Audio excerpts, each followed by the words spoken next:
ารเสริมภูมิต้านทานบ่เฮ็ดให้ร่างกายเป็นหวัดได้ง่ายระยะนี้อากาศอยู่ประเทศเฮาผันผวนอยู่ตลอดเห็นให้มีฝนตกหนักในบางพื้นที่ท่ามกลางสภาพอากาศที่ผันผวนแบบนี้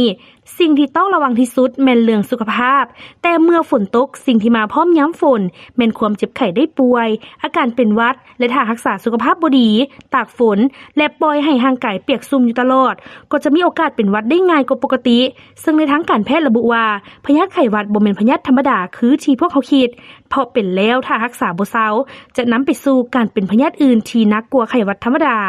ดังนั้นพวกเขาจึงมาแนะนำอาหารเสริมภูมิต้านทานบ่เฮ็ดให้ร่างกายเป็นหวัดได้ง่าย 1. แกงไก่ช่วยลดน้ำหนักลดอาการตันดัง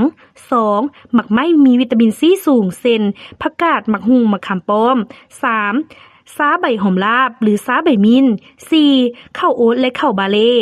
5. อาหารที่มีโอเมก้า 3 เช่นปลาทะเลแซลมอนปลาทูปลาซาร์ดีน